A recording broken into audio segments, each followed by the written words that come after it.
Vamos a seguir con el avance. Antes que me olvide, ¿alguno puede hacer una pregunta, por favor?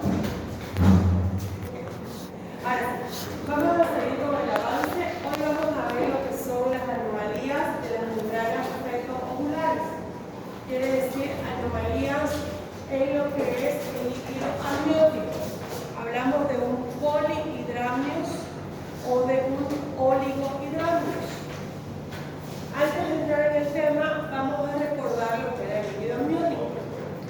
El líquido amniótico es lo que rodea al embrión y al feto durante el embarazo. Es fundamental para su desarrollo, puesto que nos ayuda, o lo ayuda en este caso al feto, a que no haya una hipoplasia pulmonar, a que lo protege de los movimientos bruscos que pueda tener la madre, evita que se comprima el cordón umbilical, le permite que el bebé se pueda mover, ayuda durante lo que es el parto porque funciona como un lubricante y previene lo que son las adherencias. El líquido amniótico tiene características, puede ser claro, puede ser citrino. El 98% de su composición es agua, el resto es electrolitos, proteínas, lípidos, carbohidratos. Tiene un pH de 7 a 7.5. El líquido amniótico llega a su máximo a las 36 semanas. Estamos hablando de que va a llegar de 800 a 1000 ml. A partir de la semana 36, este líquido se va absorbiendo y llega de 40 a un volumen aproximado de 500 ml. Entonces, si pasa las 40 semanas, este líquido se sigue absorbiendo. Por eso, vamos a ver más adelante que el oligohidramnios en un posttérmino es esperado. ¿Por qué? Porque el embarazo ya pasó su límite y el líquido se va absorbiendo después de las 36 semanas.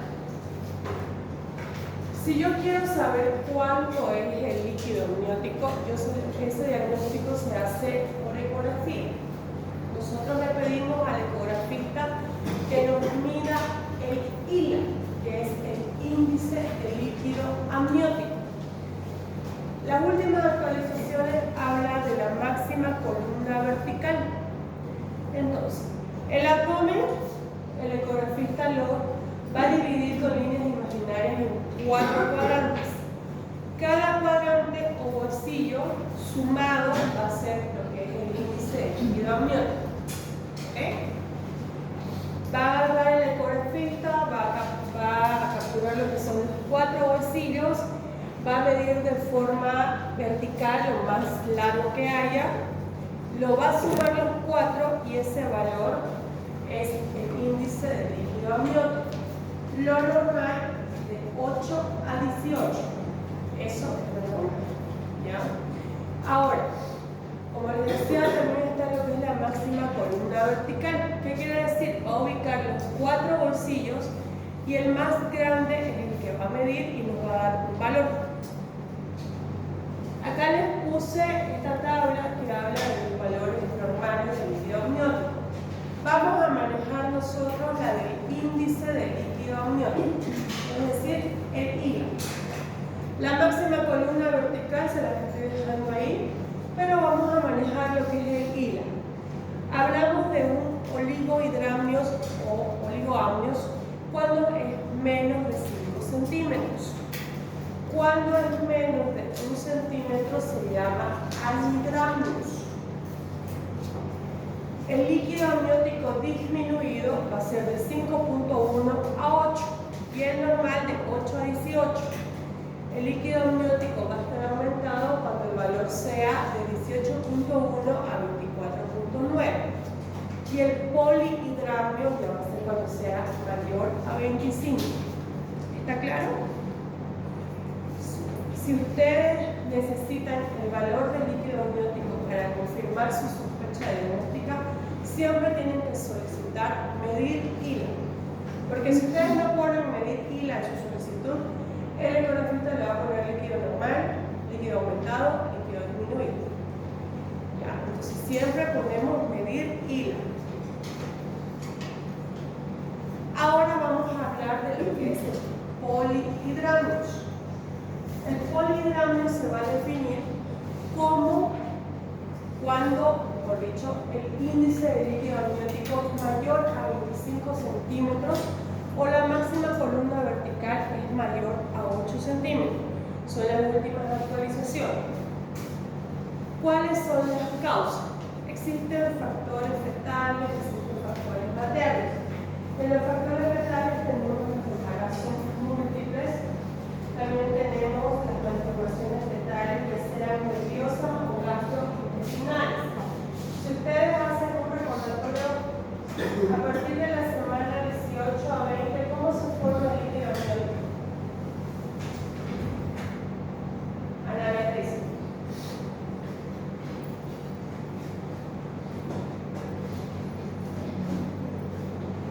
Al principio es por el sudado de la piel del tejido.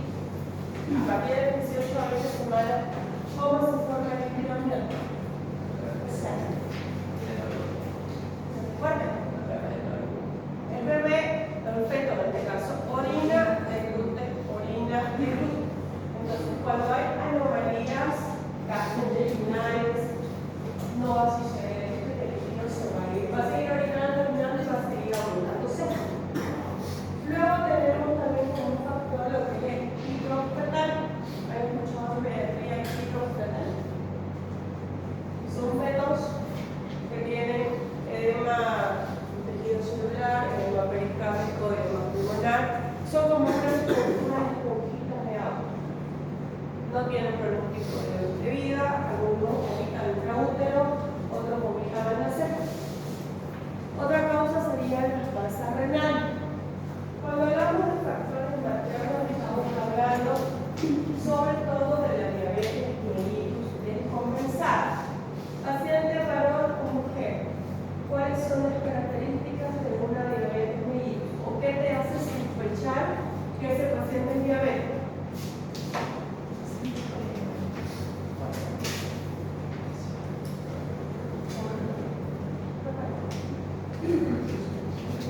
Claro. ¿Cuáles son síntomas? ¿Qué síntomas presenta el paciente, sea hombre? Ya, medicamentos.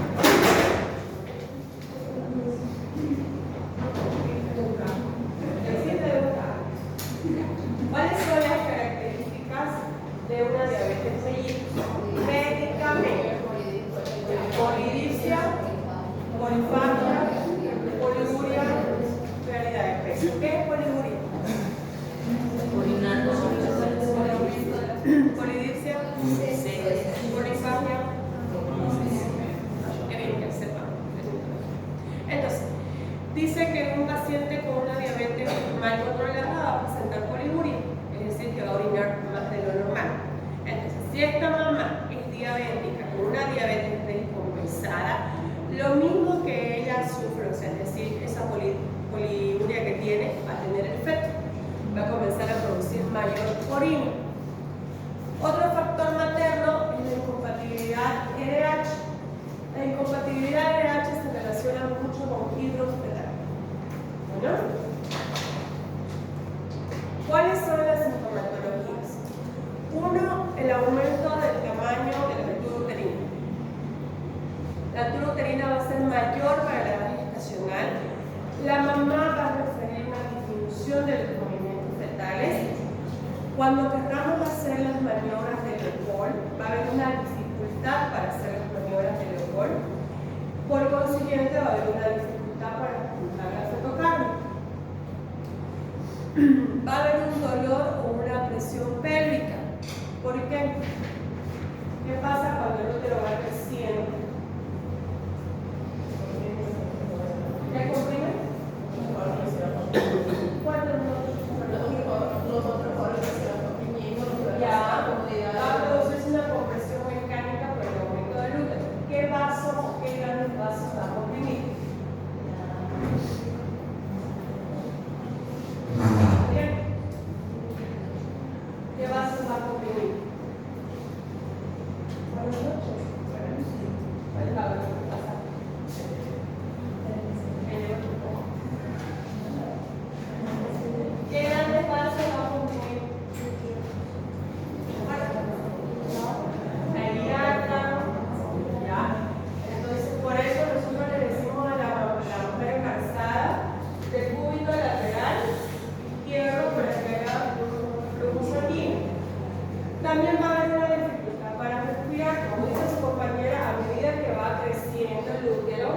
va desplazando los órganos.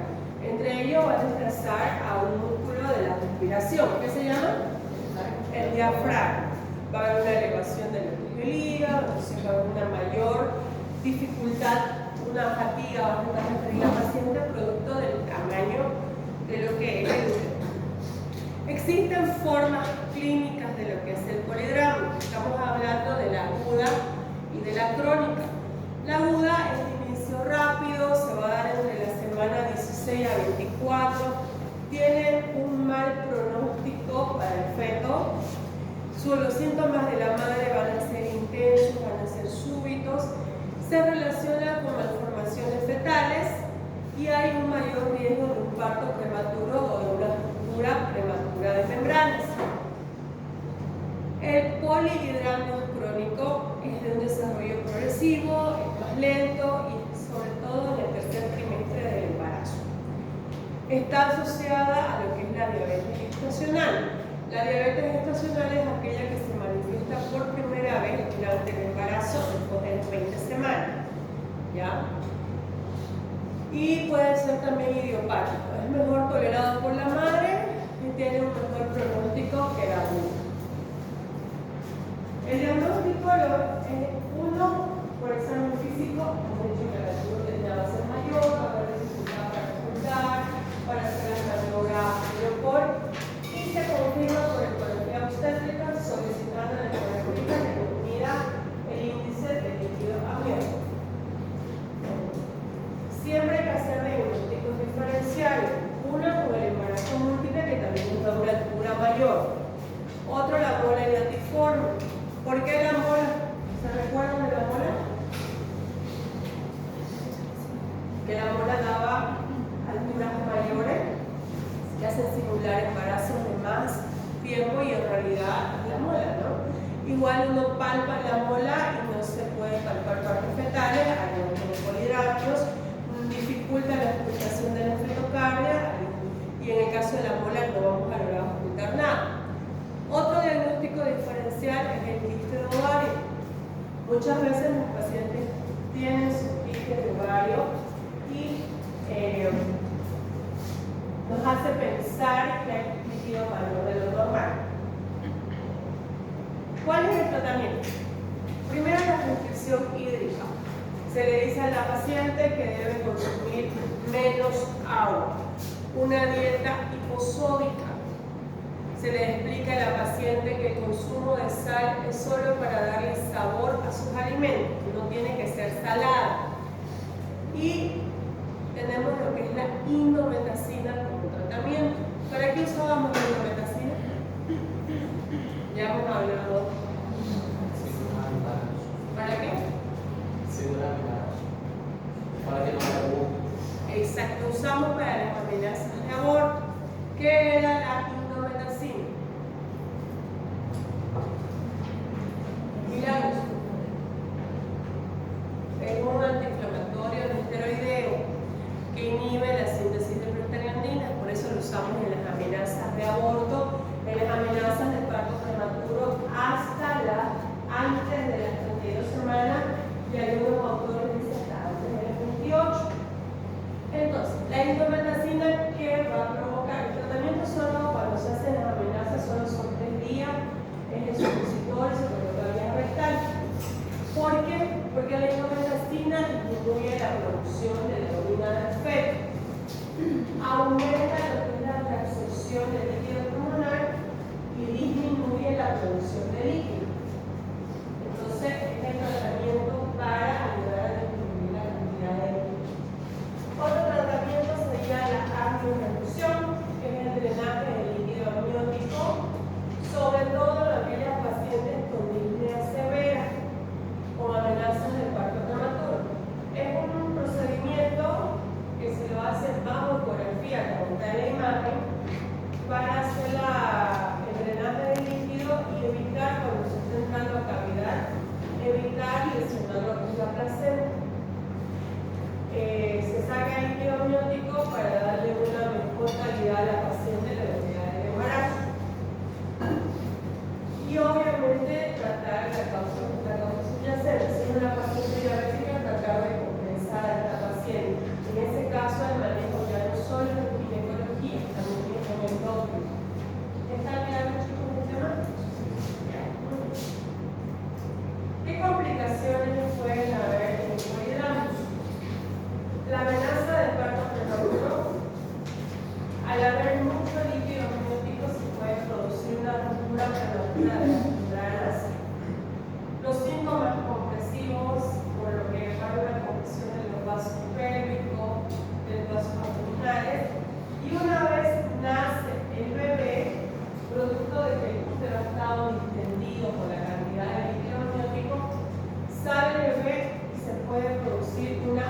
intrauterina, es decir, que el útero no tiene la capacidad de contraerse y la paciente comienza a sangrar una vez ya nació el bebé.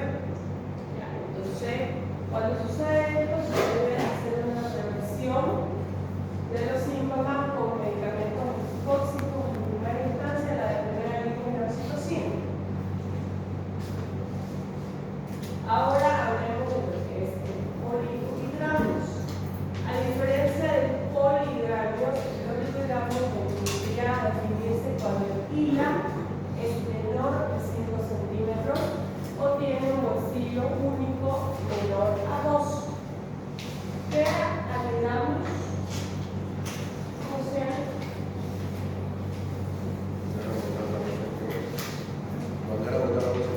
menor a 1 centímetro, exactamente.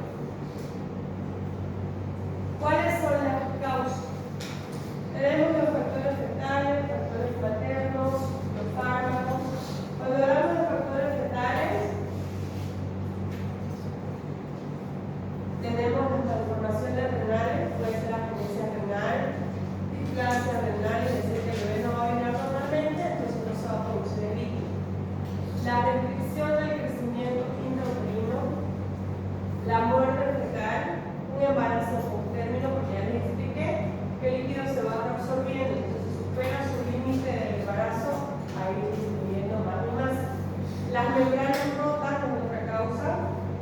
Ahí en factores fetales habla de insuficiencia uteroplacentaria y síndrome hipertensivo en el embarazo.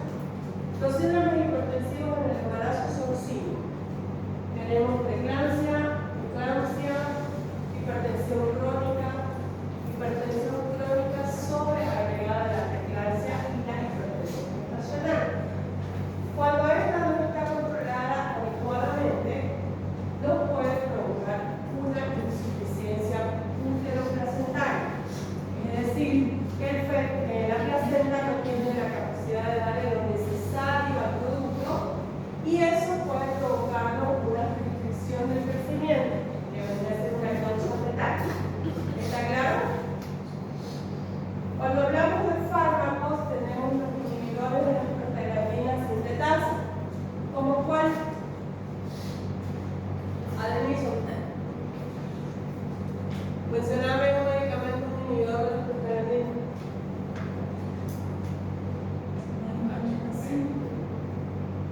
¿Cuál? La indometacina. Recuerden que anteriormente vimos que la indometacina es tratamiento para polihidramios porque disminuye la producción de la orina fetal. Entonces, muchas veces al dar indometacina por necesidad podemos provocar polihidramios. Otros medicamentos serían los IECA, los inhibidores de la enzima convertidora de angiotensina. ¿Como cuáles, Lucas? Mencioname 2 IECA.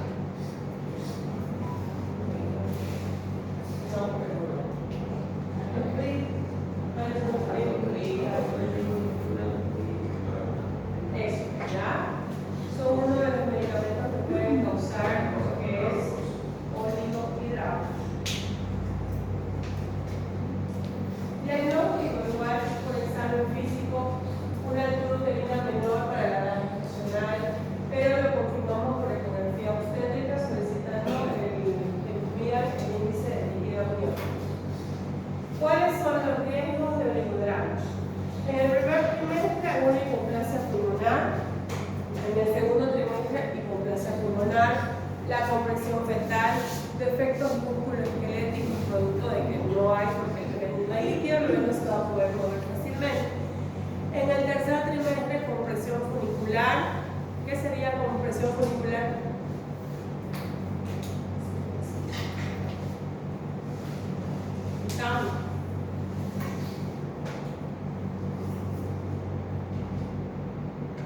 El cordón funicular es el cordón. Por no haber líquido se comprime el cordón umbilical y el bebé puede hacer un sufrimiento fetal y evitarse. ¿Ya? Y la restricción del crecimiento intrauterino. Esos serían los riesgos de oligohidratos. ¿Cuál es el tratamiento? Tratar lo que es la causa subyacente. Otro es la solución salina a 37 grados, se pasan 500 ml en 30 minutos y luego 3 ml por hora hasta completar los 900 a 1000. Honestamente, una amioinfusión nunca he visto.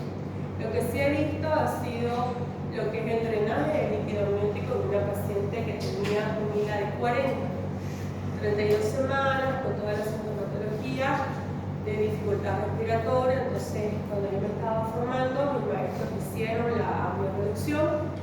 Duró desde 32 semanas y el embarazo terminó a las 36. O sea, estuvo un mes internada, porque obviamente cuando se hacen estos procedimientos hay riesgo de amenaza de parto prematuro, de parto prematuro, de un desprendimiento de la placenta, por eso se hacen bajo ecografía para evitar esto. La que nosotros tomamos en el hospital es la interrupción del embarazo, siempre y cuando este feto sea mayor a 35 semanas, porque es la capacidad resolutiva que tiene un segundo nivel. Si es menor a 35, es para la maternidad, porque probablemente ese fetito al nacer necesite equipos de asistencia respiratoria. Entonces nosotros, para evitarnos, porque nosotros sabemos de que si hay un oligodramio puede comprimirse el cordón, que sería lo primero, y hacer un sufrimiento y más tarde que temprano vomitarlo, ¿no? Entonces, algunas veces también tienen vesiculares cervicales, entonces eso también puede provocar que se comprima al no haber líquido. Nosotros interrumpimos el embarazo. Esa es la conducta. ¿Está claro? Para igualarnos con el grupo A, porque vamos a dar examen juntos, vamos a ver ahora lo que sería ruptura prematura de membranas. ¿Está bien?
¿Cómo se va a identificar la ruptura?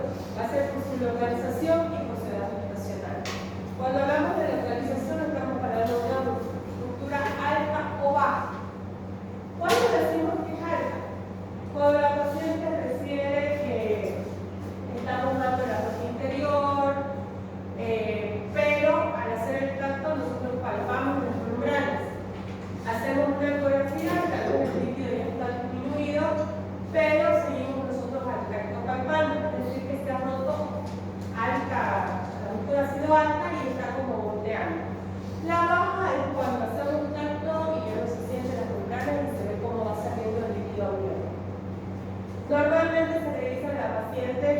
que tosa o que empuje para ver si sale o no el líquido. ¿Qué se llama esa maniobra de empujar o toser? Rafael.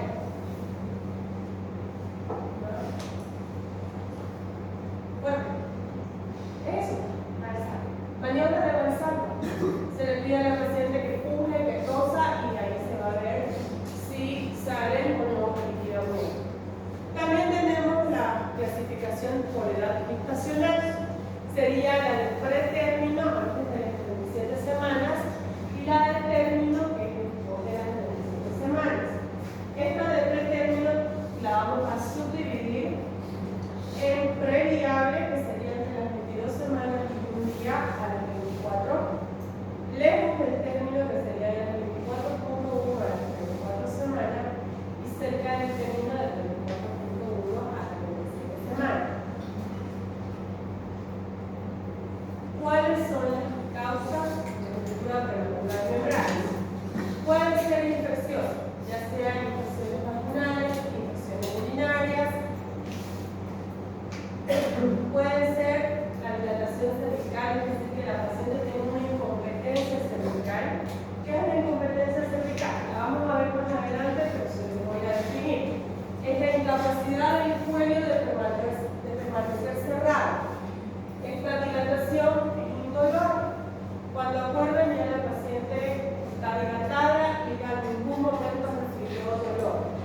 La hipercontractilidad, es decir, un aumento de las contracciones uterinas, pueden hacer que se rompa la membrana. Los traumatismos, los tactos vaginales, el uso de catéteres, el coito, los traumatismos externos. ¿Qué tipo de catéter? El catéter doble porta. Durante el embarazo, la paciente puede hacer hidronefrosis. ¿Qué es la hidronefrosis? ¿Cómo se llama? Jiménez, ¿qué es la hidronefrosis? ¿Cómo le llamas?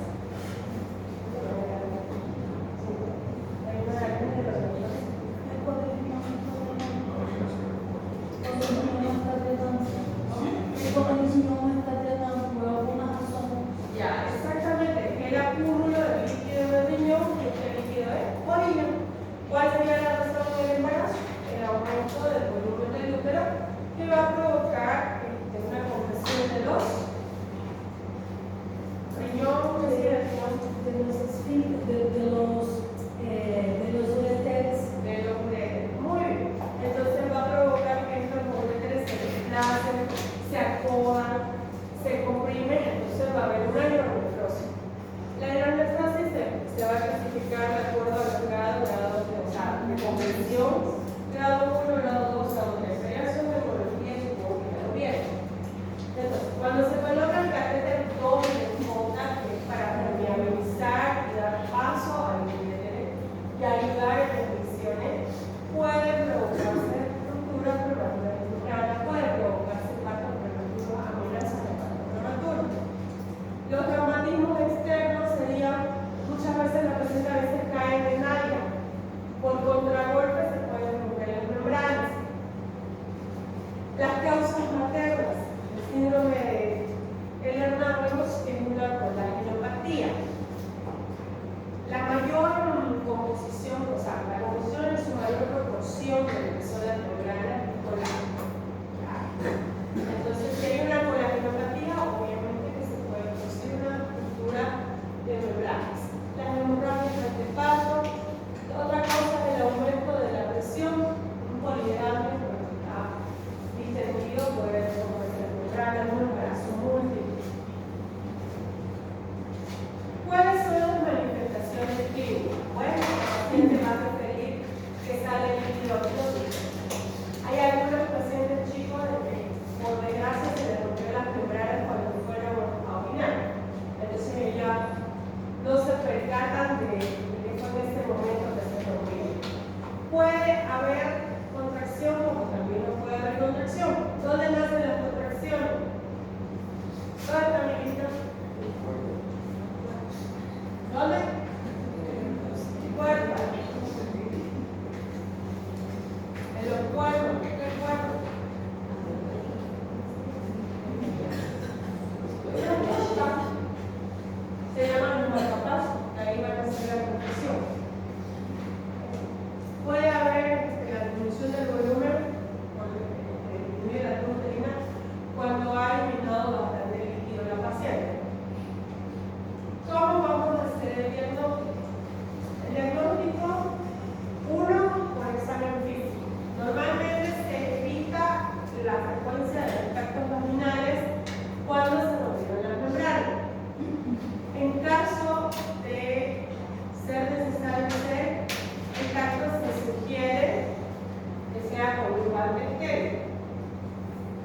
Ahora, otra forma también de identificar es colocar una faceta de espectroscopía.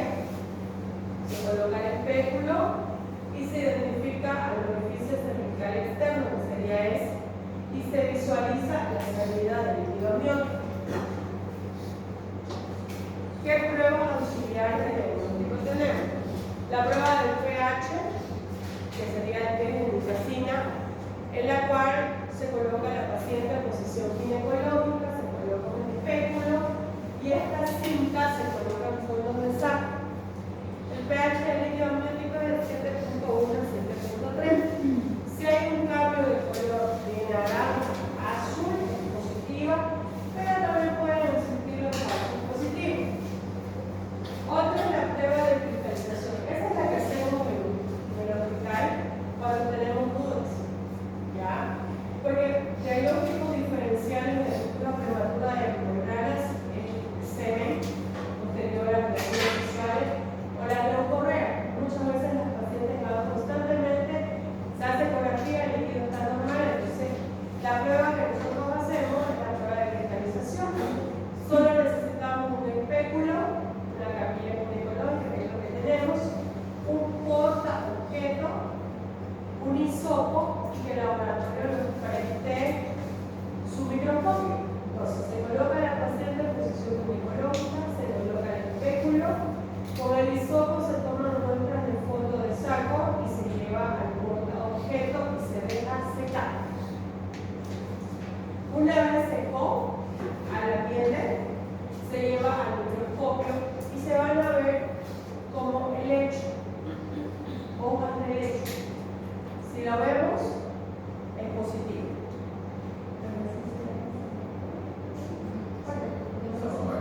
En Brasil es eso. Eso es helecho. La planta, como esas hojitas se ven en microscopio. Ahora, si microscópicamente vemos hifas, ¿qué sospechamos? El más frecuente es la cándida, exactamente. Entonces, esa prueba es la que nosotros tenemos posibilidad de poder hacer, ¿no? Otro sería la amniocentesis con índigo de carmín, es decir, bajo ecografía se hace la investigación por vía transabdominal de índigo de carmín.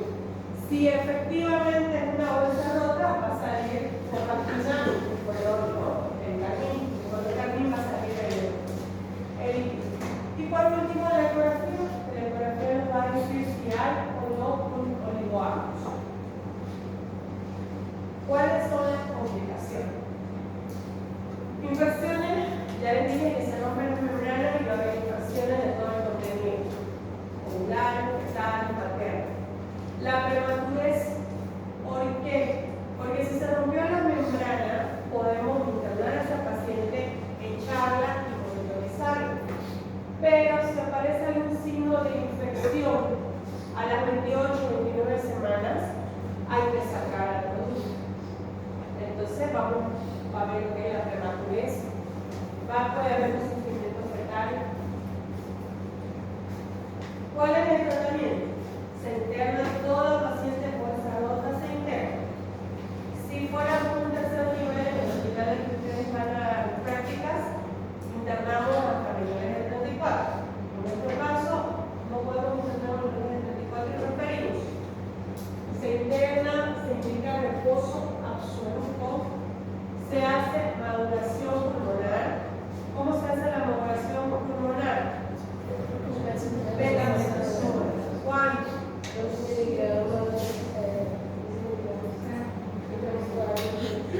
Mira, ¿cuántos días es la maduración pulmonar? ¿Cuántos días es la maduración pulmonar? ¿Ah? Shirley. 2 días, exactamente. 2 días. Ya. Vamos a hacer profilaxis antibiótica. Vamos a colocar antibióticos en horario para evitar que haya un proceso infeccioso. 2 días.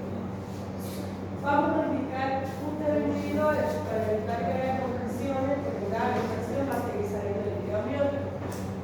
Vamos a indicar progesterona vía oral y obviamente vamos a hacer todos los laboratorios para buscar un proceso infeccioso Y obviamente también para tener listo en caso que hiciera alguna emergencia. ¿Qué provoca el corticoide en la madre? Guarda. ¿Qué provoca el corticoide en la madre? Jonathan.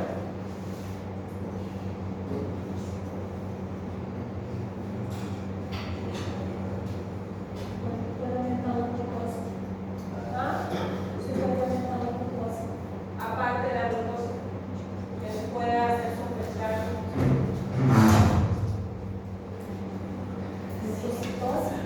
leucocitosis. Ya, entonces siempre se toma primero los laboratorios y luego se inicia la maduración. Porque no puede uno, como dice Adriana, leucocitosis, elevación de la glucosa.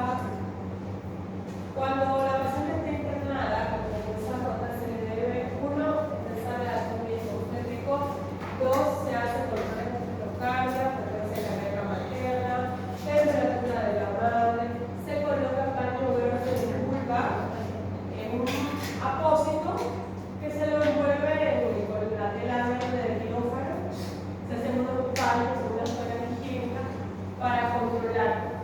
Siempre que tenemos la paciente aro de alto riesgo, se controla hasta el color del líquido que está eliminando, el color para ver que no haya cambiado, y los laboratorios se piden cada 48 horas para identificar al infeccioso que pueda estar bien. ¿Cómo vamos a saber que hay una infección bacteriana en el hemograma?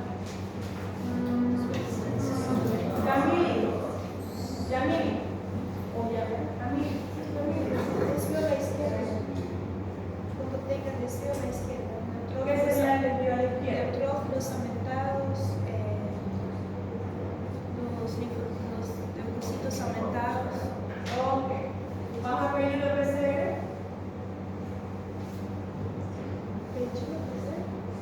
Si vamos a pedir la PCR, ¿Le pedirías una PCR o no? creo que no necesito. No es necesario. Selena. ¿Quién es Selena? Selena. ¿Pedirías una PCR?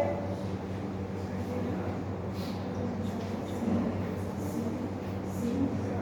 ¿Qué te dice la PCR elevada?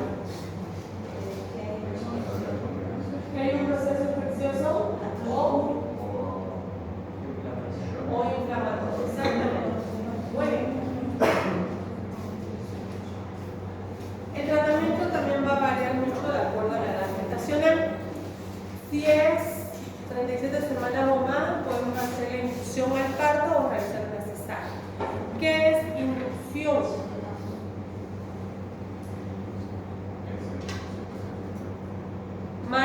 Paulo, ¿qué es inducción?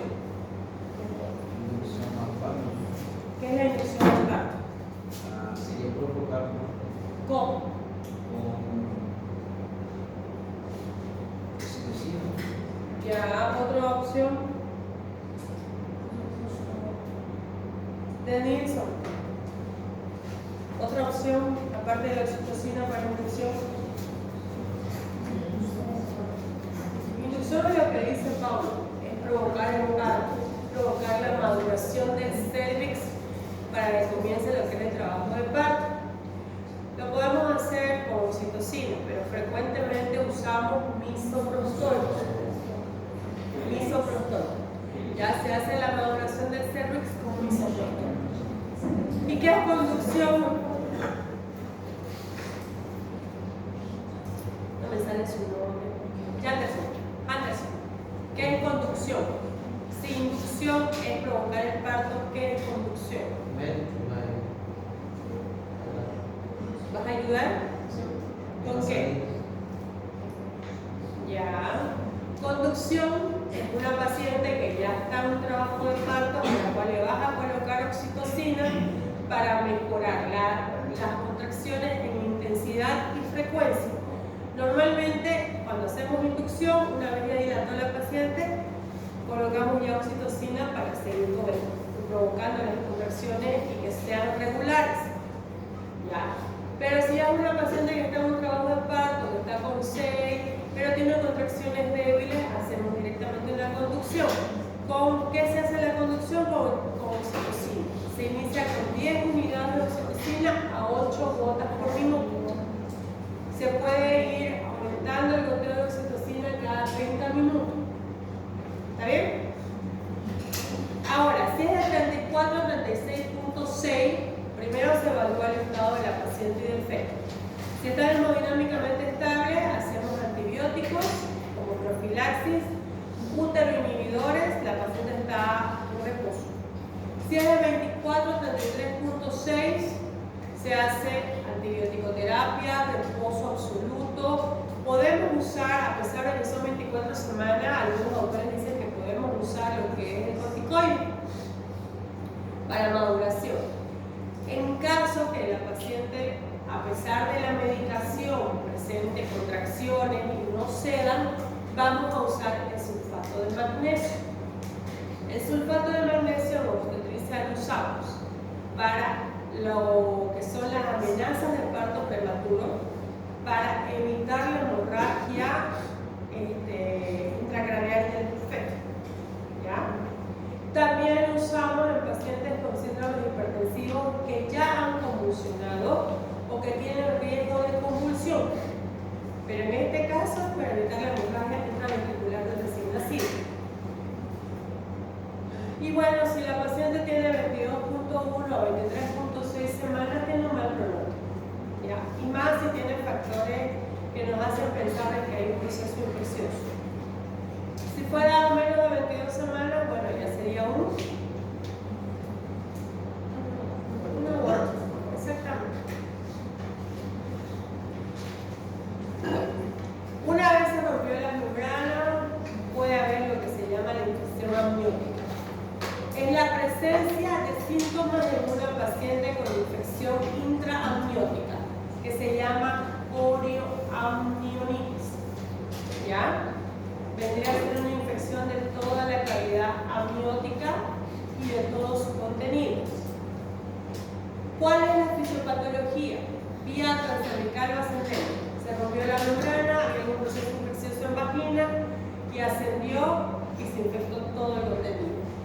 Vía hematógena, la paciente tiene algún foco séptico pulmonar, urinario y por vía hematógena se produce la corioamnionitis. Vía canalicular tubárica, una peritonitis appendicular. No nos olvidemos que cuando estamos embarazadas, el apéndice no está localizado en su lugar anatómicamente normal, que sería fósil de acá, derecha. Entonces, al crecer el útero, a haber desplazamiento de los órganos, esto va a elevarse.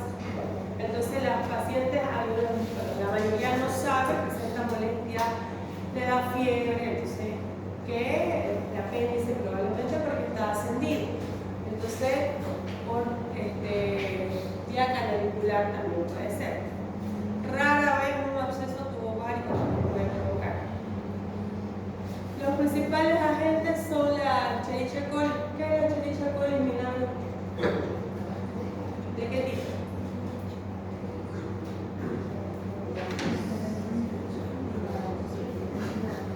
Es una bacteria intestinal gram negativo. También puede haber clamidia, Neisseria, retrococo metabolítico, microplanos. ¿Cuáles son los factores de riesgo para una corioamnionitis? Una ruptura prematura prolongada, un trabajo de parto prolongado, tactos vaginales numerosos, sobre todo en aquellas pacientes que es el primer embarazo, que nunca hemos experimentado las contracciones. Y obviamente, si recordamos obstetricia 1, en cada contracción viene lo que es el cubo. ¿Por qué? Porque viene la contracción y lo presiona el bebé hacia el canal vaginal y hay una estimulación que nos provoca las ganas de empujar. Entonces la paciente dice que ya no aguanta, que quiere ir al baño y ella quiere que en cada contracción más o menos se les haga tacto. Entonces ese es un factor de riesgo. El aumento del pH vaginal, los procesos infecciosos en vagina también es otra causa. ¿Cuál es el cuadro clínico? Va a haber una temperatura mayor a 38 grados, va a haber taquicardia materna, va a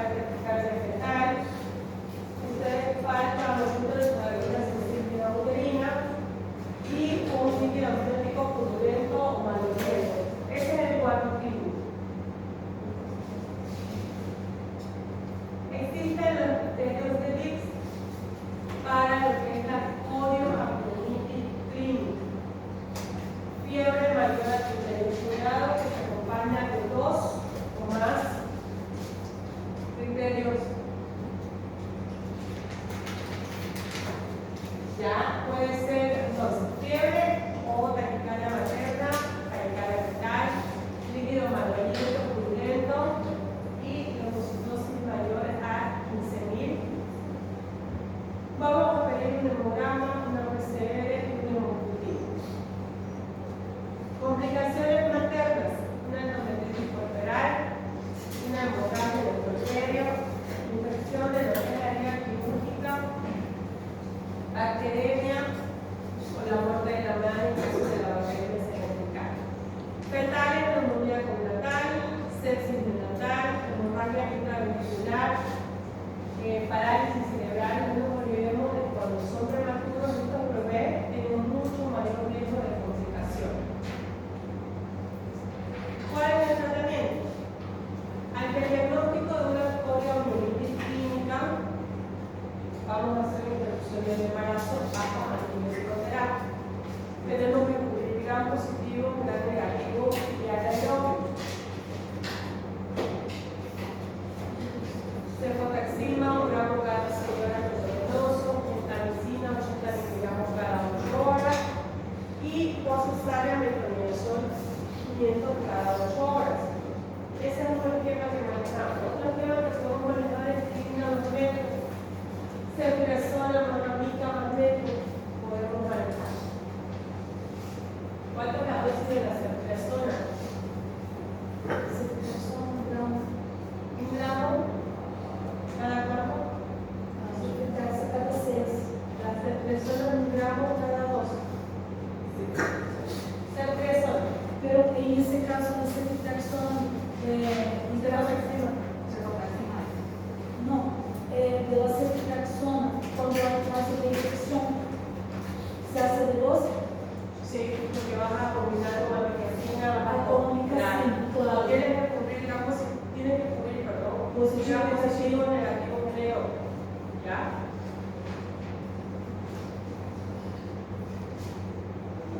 Hay un caso clínico. Lucas, paciente de 20 años, se gesta con una cesárea anterior, embarazo de 24 semanas. Acude a emergencia por cuadro clínico de una semana de evolución, que se caracteriza por salida de líquido transvaginal en el caso. En ella presenta alzas térmicas, 90-60 de presión, 120 de cetocardia, temperatura de 38.9. Altura del 31, frecuencia cardíaca fetal de 182, dinámica positiva. Al tacto, salida de líquido en caso, maloliente. ¿Cuál es tu tercer diagnóstico? ¿Cuál es eso?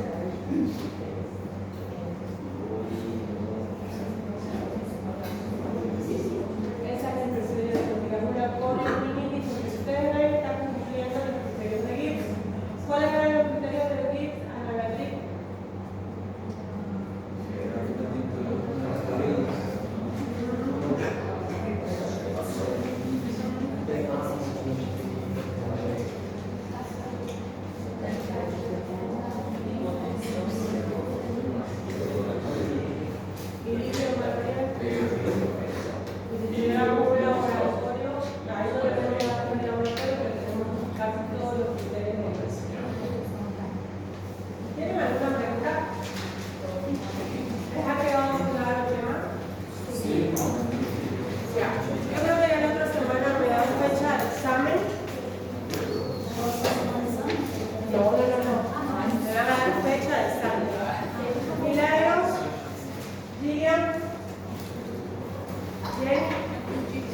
Tiago, Tainara, Arenis,